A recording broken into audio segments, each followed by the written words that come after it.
Hello everyone, I welcome you all to Divya career. So students, आज के session में हम लोग इंपॉर्टेंट क्वेश्चंस डिस्कस करेंगे of HRM which is selected paper of CIIB.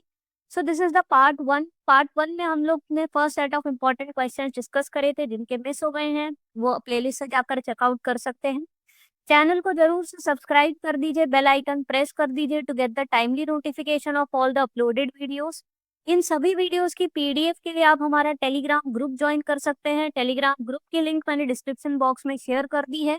So do join the group to get access to all the PDFs. So let's start with our today session. आज का first question read करते हैं। Which of the following are the characteristics of mechanistic structure? Options are: it has a tall structure with a clear chain of command. Option B, power is centralized. Option C, it has rigid rules and regulations. Option D, all of the above. So right answer है all of the above। जब हम बात करते हैं mechanistic structure की, तो वो ज्यादातर आपका क्या होता है, वैसा स्ट्रक्चर जहाँ पे रूल्स और रेगुलेशन काफी ज्यादा रिजिड होते हैं। ओके और यहाँ पर जो पावर होती है दैट इज सेंट्रलाइज्ड आपका डिसीजन मेकिंग अथॉरिटी होता है। So this is more based on max weber theory of bureaucracy. Max weber की थ्योरी है ऑफ ब्यूरोक्रेसी, उस पर ही ये स्ट्रक्चर आपका बेस्ड है। ये सब इंपॉर्टेंट पॉइंट्स है रिलेटेड टू दिस स्ट्रक्चर, तो ये आपको पता होने चाहिए, क्वेश्चंस इनमें से भी आ सकता है।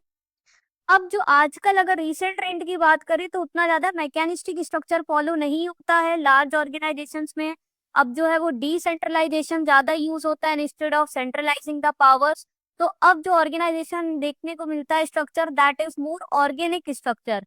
ऑर्गेनिक स्ट्रक्चर में क्या होता है, there is a decentralised approach that is followed, और साथ में जो एम्प्लॉइज होते हैं, डिसेंट्रलाइजेशन है, so they are also involve in making decisions.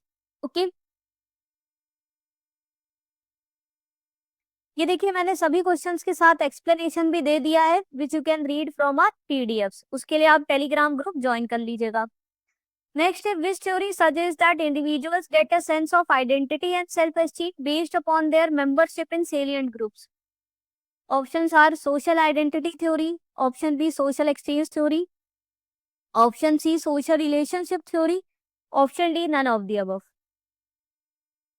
So right answer है social identity theory. Social identity theory ये बोलती है कि कोई पर्सन किसी ग्रुप का पार्ट बनता है जब उसको ये फील होता है कि अगर हम इस ग्रुप का पार्ट बनते हैं तो उससे हमारा सेल्फ एस्टीम बूस्ट होता है। ओके तो कोई एक एलीट ग्रुप है, ठीक है, अब जैसे लोग ज्वाइन कर लेते हैं किटी पार्टीज वगैरह, कि उनको लगता है कि इससे हमारी एक सोशल आइडेंटिटी इंप्रूव होगी, ठीक है, एक हमें सेल्फ एस्टीम प्रेस्टीज का फीलिंग आता है, तो इसलिए लोग ग्रुप्स फॉर्म करते हैं, उस ग्रुप का मेंबर बनने की कोशिश करते हैं या चाहते हैं। ओके तो इस थ्योरी को कहते हैं सोशल आइडेंटिटी थ्योरी। वहीं एक होती है social exchange theory. Social exchange theory ये कहती है कि यहाँ पर मेंबर्स होते हैं वो ग्रुप्स का पार्ट बनते हैं based on the expectation of beneficial exchanges, कि कुछ हमें पॉजिटिव एक्सचेंजेस होगा, there would be the positive relationships that would be form. Okay तो कुछ तो हमें बेनिफिट मिलेगा इन एक्सचेंज, इसलिए भी ग्रुप्स का पार्ट बनते हैं। ओके नेक्स्ट है, arrange with proper order the 5 stages of group development as per the Tuckman's theory. Options are: forming, norming, storming, performing and adjourning. Option B forming, storming, performing, norming and adjourning. Option C forming, storming, norming, performing and adjourning. Option D forming, performing, norming, storming and adjourning. So जो group develop होता है उसको इन्होंने बताया है टकमैन्स theory के according कि उसमें 5 स्टेजेस होते हैं, इसको आपको करेक्ट ऑर्डर में फॉर्म करना है। राइट आंसर है ऑप्शन सी। तो सबसे पहला स्टेज होता है फॉर्मिंग का। फॉर्मिंग में क्या होता है, नया नया ग्रुप बना होता है, यहाँ पर लोगों को पता चलता है कि क्यों ग्रुप बना है, उसका मेन पर्पस क्या है, ऑब्जेक्टिव्स क्या है, अलाइक मेंबर्स को ज्वाइन करने की कोशिश की जाती है, क्या रूल्स हैं वो सेट किए जाते हैं। Okay so this is the first initial stage of forming the group which is the forming only. Storming क्या होता है, स्टॉर्मिंग क्या होता है, अब डिफरेंट डिफरेंट मेंबर्स जुड़ते हैं, उनके अपने अलग अलग व्यू पॉइंट्स होते हैं, तो डिसअग्रीमेंट्स अराइज होता है, इसीलिए स्टॉर्म से बना है ये वर्ड स्टॉर्मिंग। कॉन्फ्लिक्ट्स अराइज होता है, सब लोग चाहते हैं कि उनकी बात ज्यादा सुनी जाए, they try to struggle for the power, they try to achieve gain the leadership position in the group. तो वो जहाँ पे डिसएग्रीमेंट्स, कॉन्फ्लिक्ट्स और ये सब होते हैं, वो सेकेंड स्टेज होता है विच इज स्टॉर्मिंग। अब स्टॉर्म के बाद चीजें क्या होती है, नॉर्मलाइज होने चालू होती है, तो ये नॉर्मिंग आ गया, जहाँ पे लोग अब जो होता है एक दूसरे को समझने की कोशिश करने लगते हैं, they develop the cohesion okay among the group. अब सब चीज आपस में, they try to recognise the differences, they try to accept the other view points also, तो वो आपका नॉर्मलाइज स्टेज हो जाता है। नेक्स्ट होता है परफॉर्मिंग, जिस पर्पस के लिए ग्रुप फॉर्म हुआ था, अब वो लोग जो अपने टास्क हैं जो उनको असाइन होते हैं वो कलेक्टिवली परफॉर्म करते हैं, कॉन्फ्लिक्ट रिजॉल्व हो जाती है through group discussion and finally they perform the task. और फाइनली जो पर्पस पूरा हो जाता है, टास्क परफॉर्म हो जाता है, तो ग्रुप क्या है, अबेंडन हो जाता है, यानी कि एडजर्न हो जाता है। ओके सो ये डिफरेंट स्टेजेस होते हैं इन the group development.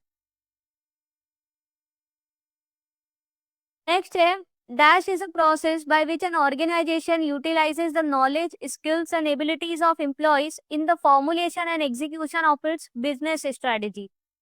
Option A strategic HRM, option B functional HRM, option C learning HRM, option D tactical HRM. So actually strategic HRM क्या होता है, ये प्रोएक्टिव अप्रोच होती है, जहाँ पे जो एचआर पॉलिसीज हैं, एचआर प्रैक्टिसेस है, ओके वो उस तरीके से बनाई जाती है that it aligns the organisation's business strategy. जो ऑर्गेनाइजेशन की ओवरऑल बिजनेस स्ट्रेटजी है उससे इसको अलाइन किया जाता है, जिससे कि लॉन्ग टर्म सक्सेस मिल सके, परफॉर्मेंस इंप्रूव हो सके, कॉम्पिटिटिवनेस आ सके। Okay so all the HR activities like recruitment, training, compensation, they supports the overall business goals. Okay, whatever is the strategies formed for the organization, so all the HR policies are made in such a way that they aligned to the organization strategies. Okay और साथ में जो employees हैं उनके knowledge abilities को use किया जाता है in making the business strategies. Next है Chester Barn what are the Chester Barnard views regarding organisational communication. Options are the channel of communication should be definitely known. Option B, the person serving as communication center should be competent. Option C, line of communication should be direct and short as possible. Option D, all of the above. So right answer है all of the above. अब Chester Bernard ने कुछ important points दिए हैं related to communication, कि जो जिस medium से कम्युनिकेशन मैसेज ट्रांसमिट हो रहा है, that channel should be definitely known to all the people involved in this communication. जो कम्युनिकेशन सेंटर जिसके थ्रू ये कम्युनिकेशन मैसेजेस ट्रांसमिट हो रहे हैं, he should be competent and skilful. साथ में जो लाइन है of the communication of transmitting the message, that should be direct and short as possible, क्योंकि जितने ज्यादा लोगों से होता होगा कोई मैसेज ट्रांसमिट होगा, उतने ही ज्यादा चांसेस होते हैं कि उसमें ऑल्ट्रेशन हो जाए और सही मैसेज ना पहुंच पाए। Okay the complete formal line of communication should be used. साथ में the line should not be interrupted while the organization is functioning and every communication should be authenticated. जो भी मैसेज ट्रांसमिट हो रहा है दैट शुड बी ऑथेंटिकेटेड। तो ये सारे इंपॉर्टेंट पॉइंट्स हैं which are related to the communication as given by Chester Bernard. Next है BANI Bani, the term has been coined by James Cascio, stands for dash। तो ये नाम भी याद रखना है कि किसने ये टर्म फ्रेम किया, कॉइन किया। ऑप्शन है brittle, ambiguous, non linear, incapable. Option B brittle ability, non linear, incapable. Option C brittle anxious, non linear, incomprehensible. Option D brittle activity, non linear, incomprehensible. So Bani stands for brittle, anxious, non-linear and incomprehensible. Option C is the right answer. Brittle, ये सब crisis की में बात आती है, crisis management. तो अब brittleness कैसी सिचुएशन होती है, जो बहुत ही ज्यादा फ्रेजाइल सिचुएशन होती है, जो हमें लगती तो है strong but it can break suddenly. अगर कुछ क्राइसिस आई तो वो कैटास्ट्रोफिकली क्या है, वो हमारे सिस्टम्स क्या है, ब्रेक हो सकते हैं। So that is a fragile situation. इसको कैसे सही किया जा सकता है, एड्रेस किया जा सकता है, by having more resilience and by having more flexibility and alternative plans, this brittleness could be overcome. Second होता है anxious, एंजाइटी क्या होती है? एंजाइटी होती है जहां पे आपको एक फीलिंग होती है regarding worriness, uneasiness about the future, तो वो होता है anxious situation. Now anxiety could be addressed with more awareness। अगर आपको और ज्यादा नॉलेज होगी चीजों की, you can address the anxiety. If you develop more empathy, if you are mindful towards the situation, then you can address the anxiety situation। Non linearity वो situation होती है जहां पे आप ट्रेडिशनल कॉज इफेक्ट रिलेशनशिप नहीं establish कर पाते हो। कभी कभी छोटे छोटे चीजों का भी बड़ा बड़ा इफेक्ट हो जाता है। ओके, सो स्मॉल एक्शंस में lead to massive unpredictable consequences. तो जरूरी नहीं है हर में एक लीनियर रिलेशनशिप मिले, so that is a non linearity situation. Now, non-linearity could be addressed with knowing the context of the situation, being more flexible। Then last is incomprehensibility. Incomprehensibility ये होती है जहां पर हम लोग चीजों को कॉम्प्रिहेंस नहीं कर पाते, मतलब हम लोग समझ नहीं पाते, अंडरस्टैंडिंग नहीं डेवलप कर पाते हैं। ओके, कि ये सिचुएशन हुई है तो क्यों हुई है, because of the large volume of the information that is present. The incomprehensibility can be addressed by having more transparency through your intuition. Okay, तो इनकॉम्प्रिहेंसिबिलिटी को भी हम लोग मैनेज कर सकते हैं। Next, Steven Fink laid out a crisis model consisting of 4 stages, which is not one of them. Options are prodromal, option B chronic, option C dreadful, option D resolution। Steven Fink का crisis model है, उन्होंने उसने बताया है जो crisis है। अब इसमें इन्होंने बात करी है 4 स्टेजेस की। इनमें से कौन सा एक स्टेज नहीं है? Option C is the right answer, dreadful stage. तो फर्स्ट स्टेज होता है प्रोड्रोमल स्टेज। प्रोड्रोमल स्टेज में क्या होता है, यहाँ ये एक प्रोएक्टिव अप्रोच यूज करते हैं यहाँ पे जो क्राइसिस मैनेजमेंट प्रोफेशनल्स होते हैं, and they try to here identify impending crisis, कि आगे चलकर क्या क्राइसिस अराइज हो सकती है, इवॉल्व हो सकती है। So they try to identify the impending crisis. This is the first initial stage जहाँ पे वो प्रोएक्टिवली कोशिश करते हैं जानने की कि क्या क्राइसिस आ सकती है हमारे ऑर्गेनाइजेशन के लिए। देन सेकेंड स्टेज होता है आपका अक्यूट स्टेज। अक्यूट स्टेज वहां वो होता है जब एक्चुअल में अब आपकी क्राइसिस आई है, so there is an activation of the crisis managers and their plans. So जो एक्चुअल में क्राइसिस को मैनेजमेंट करने के लिए प्लान्स बनाए थे उसको एक्टिव किया जाता है। ओके, अब वो ट्रिगर आ गया है, ट्रिगर पॉइंट मिल गया है। So this is an acute stage where the crisis actually evolve, so there is an activation of the crisis manager and their plan.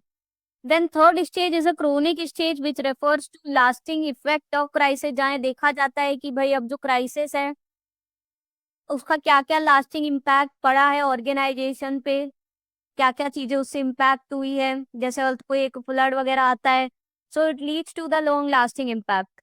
And last is a resolution stage where introspection is done, कि भाई क्यों crisis हुई थी, क्या main reason थे, root cause analysis के through ये पता लगाने की कोशिश की जाती है कि क्या मेन कारण थे जिसकी वजह से ये क्राइसिस हुई थी। इंट्रोस्पेक्ट किया जाता है, न्यू चेंजेस इम्प्लीमेंट किए जाते हैं जिससे फ्यूचर में ऐसी क्राइसिस को रोका जा सके।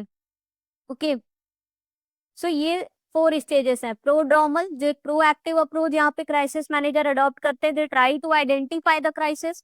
Then the acute stage where the crisis evolves, so there is an activation of the crisis plan. Chronic stage which refers to lasting, identify the lasting impact of the crisis. And finally resolution where the introspection is done regarding the why the crisis happened, what is the root cause for it, and they implement further changes.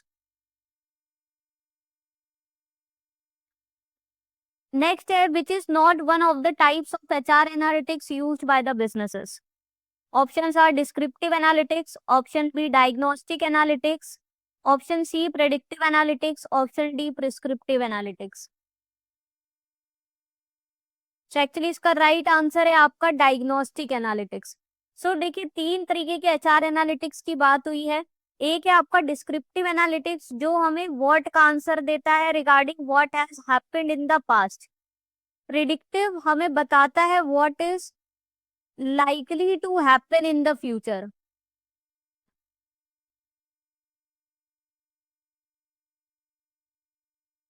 and prescriptive provides you the recommendations regarding what should be done. जो businesses होते हैं वो analytics को use करते हैं जिससे कि वो अपने जो पास्ट डेटा है उसको एग्जामिन कर पाए, ओके, उससे इंफॉर्मेशन निकाल पाए और उसके बेसिस पे बेटर डिसीजन ले पाए. So descriptive analytics helps to know what has happened in the past, then predictive helps to know कि क्या फ्यूचर में हो सकता है, prescriptive finally provides you the recommendations regarding what should happen in the future. Okay, next is what acts as a basis for holding people accountable for their roles in specific decisions and tasks. Options are responsibility charting, option B organization graph, option C authority charting, option D organization manual. So correct answer है responsibility charting. अब responsibility charting एक management tool होता है जिसके through किसकी क्या roles है, क्या रिस्पॉन्सिबिलिटीज है, वो क्लैरिफाई किए जाते हैं. ओके, कि किसकी क्या रिस्पॉन्सिबिलिटी है, कौन इस पर्टिकुलर प्रोजेक्ट के लिए अकाउंटेबल है. ओके, जिससे क्या है, एक तो ये कंफ्यूजन हटाता है, it avoids the duplication of work, क्योंकि सबको क्लियरली असाइन किया जाता है टास्क की भाई इसकी ये रिस्पॉन्सिबिलिटी है.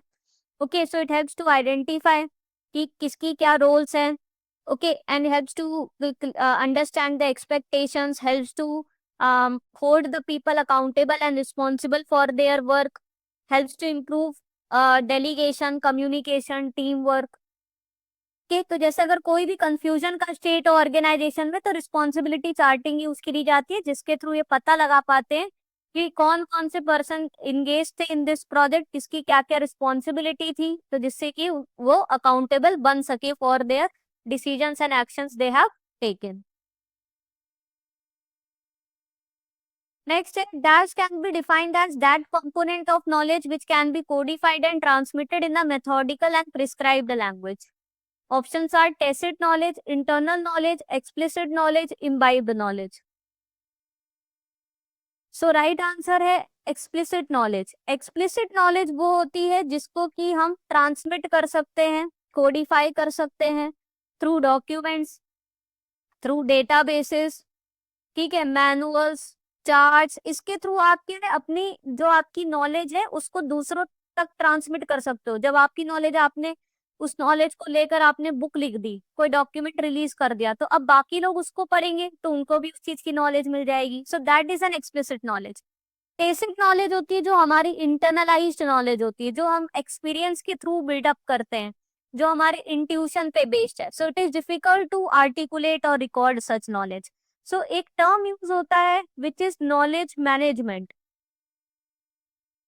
ओके, सो नॉलेज मैनेजमेंट क्या होता है? It is a strategic process of creating, sharing, using, managing the organisation knowledge to achieve the goals. तो वही नॉलेज दो टाइप्स की हो गई आपकी, एक्सप्लिसिट.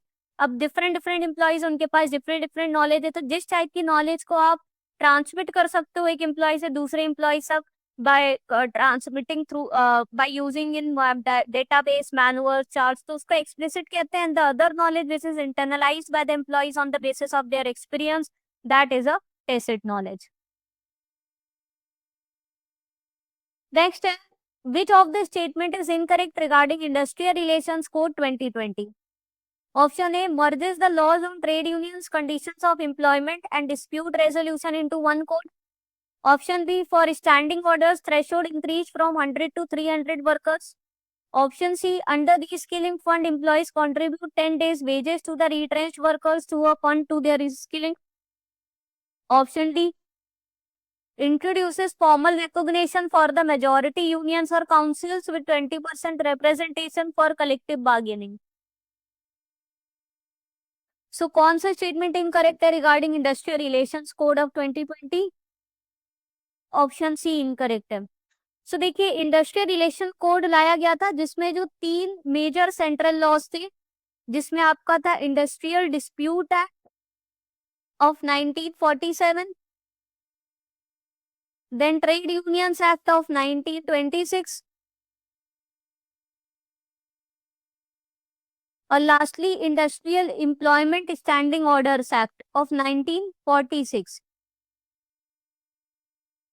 ठीक है, ये तीनों मर्ज कर दिए गए थे. ओके, और एक कोड के अंदर आ गए थे which was industrial relations code. Standing orders वगैरह प्रोवाइड करने के लिए ऑर्गेनाइजेशन में जरूरी है threshold has been increase to at least 300 workers. साथ में इसके अंदर में एक चीज इंट्रोड्यूस हुई विच इज रीस्किलिंग फंड। तो अगर जो ऑर्गेनाइजेशन से एम्प्लॉइज को अगर निकाले जा रहे हैं तो उनको रीस्किलिंग करने के लिए, जिससे वो एक सूटेबल जॉब अपने लिए फाइंड आउट कर सके, तो रीस्किलिंग फंड डेवलप किया गया। मतलब डेवलप करना जिसमें कि एम्प्लॉयर्स को क्या है, जो 15 डेज वेजेस है वो उसमें कंट्रीब्यूट करी जाती है, जिससे कि वो एम्प्लॉयज का रीस्किलिंग हो सके।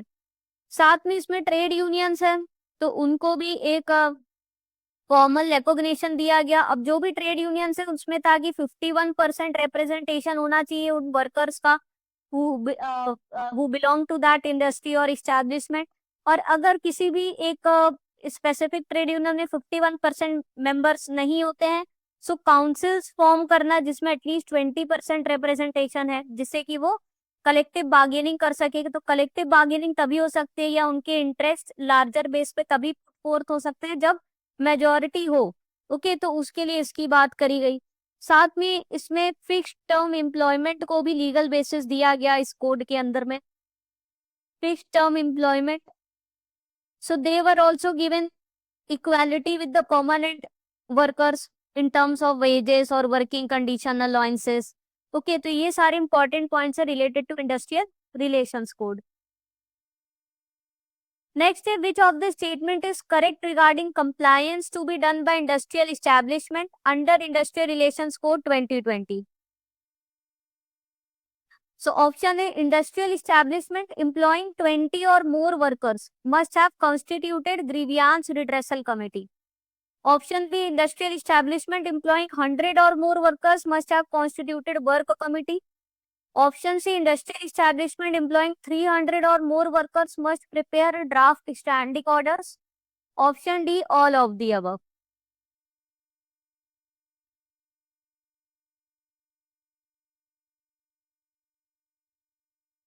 So right answer है all of the above. तो ये आपको सारे पॉइंट्स याद रखने। डायरेक्ट इनसे भी क्वेश्चन आ सकता है कि जिन भी इंडस्ट्रियल इस्टेब्लिशमेंट अगर 20 या उससे ज्यादा वर्कर्स है तो उनको ग्रीवियांस रिट्रेसल कमेटी बनानी है which should have equal representation from the employer and employees.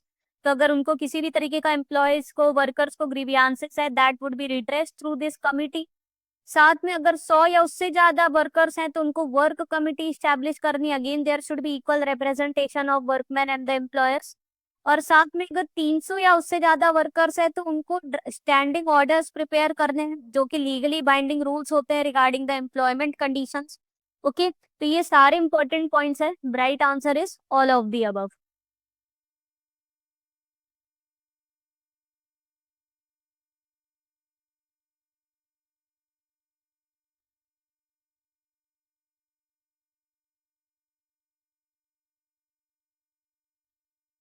One second.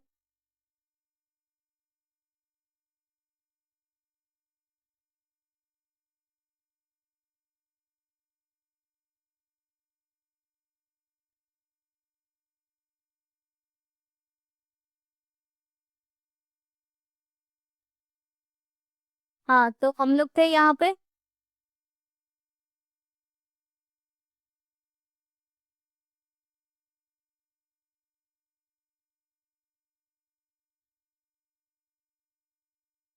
Next question पे चलते हैं। Which of the statement is incorrect regarding Employees Provident Fund and Miscellaneous Provisions Act of 1952? Option A, employees earning up to 15,000 monthly wages are eligible. Option B, the act is applicable to the factories and establishments employing 20 or more workers. Option C, normal rate of contribution to provident fund by the employees and employer is 18%. Option C, member may withdraw the full amount from his PF account in the event of retirement from the service after attaining age of 55 years. So you should know all the rules regarding Employees Provident Fund and Miscellaneous Provisions Act. कौन सा statement incorrect है? Option C incorrect है, क्योंकि normal rate of contribution जो provident fund में है under this act by the employer and employees is 12% and not 18%। बाकी points भी आपको याद रखने। Here, employees who are earning up to 15,000 monthly wages, they are eligible. उन सभी इस्टेब्लिशमेंट्स में ये एक्ट एप्लीकेबल होगा जहाँ पे 20 या उससे ज्यादा लोग एम्प्लॉयड है। और साथ में after attaining the age of 55 years the person may withdraw the full amount from his PF account. Next है payment of wages act 1936 cover the employees whose wages are less than dash. Option है rupees 18,000 per month, option B rupees 24,000 per month, option C rupees 20,000 per month, option D rupees 30,000 per month. सो right answer है 24,000 per month. Payment of wages act के अंदर में वो employees cover है जिनका wages है less than 24,000 per month. साथ में उन ऑर्गेनाइजेशंस जहां पे जो टोटल नंबर ऑफ पर्सन जो एम्प्लॉय कर रहे हैं if that is less than 1,000, अगर 1,000 से कम लोग अगर एम्प्लॉयड हैं तो उस केस में लिखा है जो वेजेस है that should be paid by the expiry of 7th day. मतलब अगर 1 तारीख को आती है तो बाय 7th डे में आ जानी चाहिए उनकी वेजेस किसी भी हालत में। और अगर ग्रेटर देन 1,000 वर्कर्स एम्प्लॉयड किए गए हैं then it should be paid before the expiry of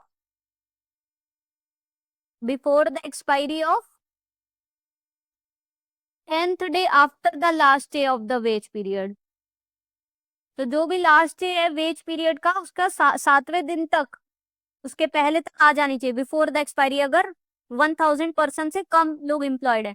और अगर total number of employees greater than 1,000 है by the expiry of before the expiry of 10th day आ जानी चाहिए वेजेस। ओके, और उन पे कवर है जिनकी wages less than 24,000 per month है। ओके, नेक्स्ट है under employment exchanges compulsory notification of vacancies act of 1959 vacancies should be notified in writing to the employment exchange at least days before the date on which the applicants are to be interviewed. Options are 5 days, 10 days, 15 days, 20 days. So right answer है 15 days. तो ये भी आपको याद रखना है employment exchanges act के अंदर में अब जो भी ऑर्गेनाइजेशन है उनके कोई भी वैकेंसी है तो उनको नोटिफाई करना रहता है एम्प्लॉयमेंट एक्सचेंज को कम से कम 15 दिन पहले। ओके, जिससे जो भी क्वालिफाइड इंडिविजुअल्स हैं उनको भी उस हिसाब से उनको भी पता लग सके, प्रिपेयर कर सके बिफोर द इंटरव्यूइंग पोर्शन। और साथ में एम्प्लॉयर को यहाँ पर क्वार्टरली और बाइनियल रिटर्न्स भी सबमिट करना रहता है। एम्प्लॉयमेंट एक्सचेंजेस को क्वार्टरली और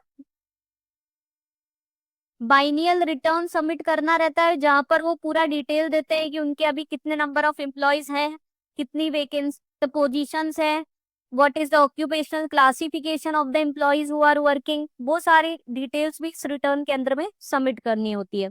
ओके, सो देखिए जो भी इंपॉर्टेंट पॉइंट्स है regarding everything I have also provided in the explanation और additional info part, okay, which you can read from our PDFs. Next is Section 135 of Indian Companies Act of 2013 mandates corporate social responsibility for the companies meeting specific financial thresholds. Which of the following statements are true?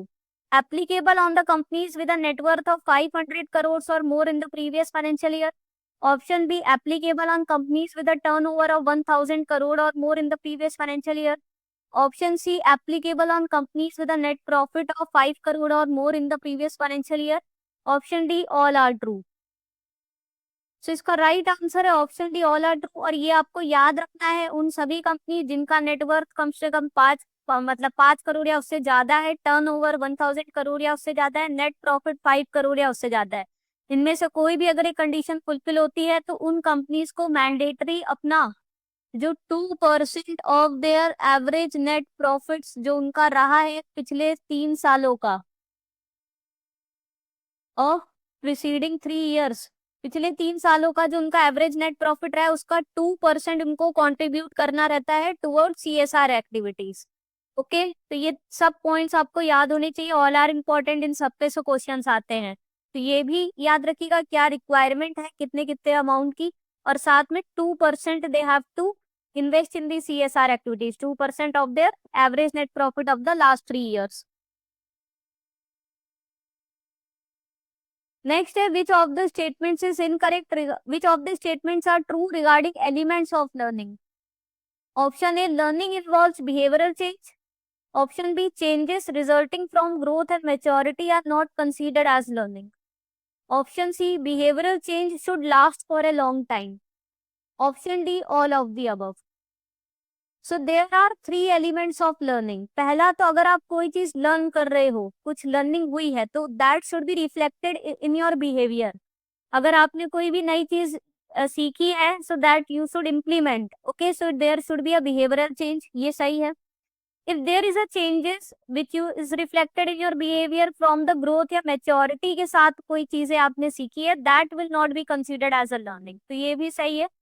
और जो भी आपके behaviour में changes आए, that should not be on a temporary basis, but it should be lasting for a very long time. Okay, so it should be like a permanent change in your behavior that should be reflected. So ये तीनों elements है learning के. So all of the above is the right answer. Next is, which of the statement is incorrect regarding the incentive theory of motivation? Option A, a reward is presented after the occurrence of an action, that is behavior, with the intent to cause the behavior to occur again. Option B, if the person receives the reward immediately, the effect would be lesser and it increases as the duration lengthens. Option C, repetitive action and reward combination cause the action to become a habit. Option D, motivation comes from two sources, inner self and the other people, known as intrinsic and extrinsic motivation respectively. So कौन सा statement incorrect है? Option B right answer है, क्योंकि इसमें क्या बोला गया है, actually incentive theory of motivation क्या है कि अगर कोई पर्सन कोई एक्शन करता है और उसके लिए अगर उसको तुरंत इंसेंटिव्स मिलता है या रिवॉर्ड मिलता है, तो फिर वो वाला एक्शन या वो बिहेवियर वो दोबारा करेगा, क्योंकि भाई उसको दोबारा रिवॉर्ड चाहिए. So there would be the repetitive action of the same.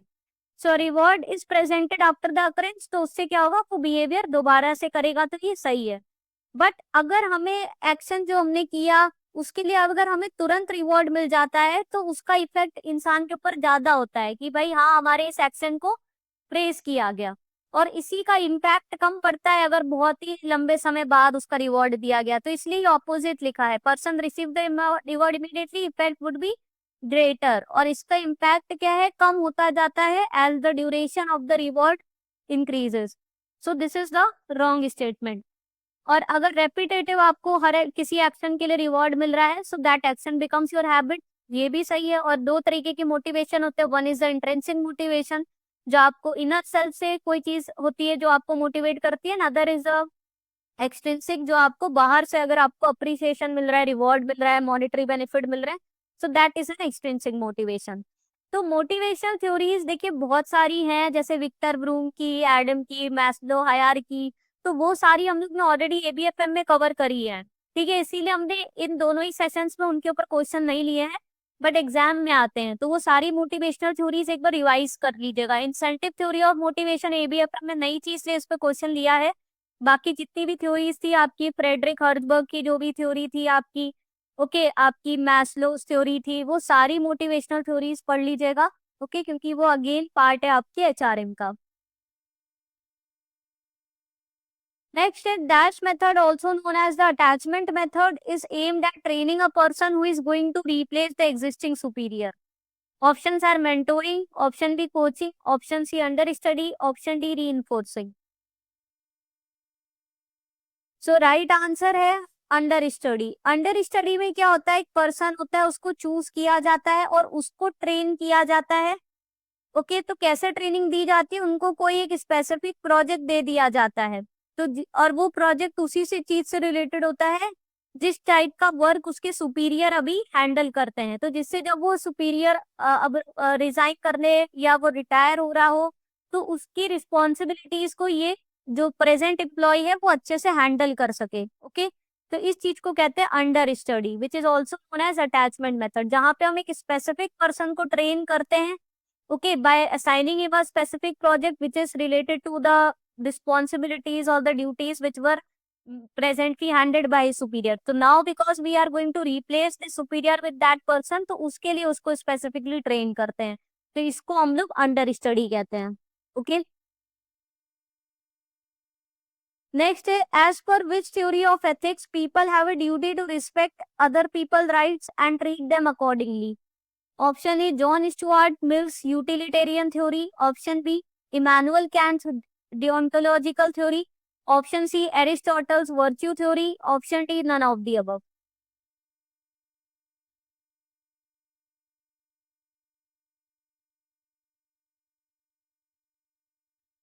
So right answer Immanuel Kant's deontological theory. ये सारी एथिकल थ्योरीज हैं जो अगेन आपको पता होनी चाहिए।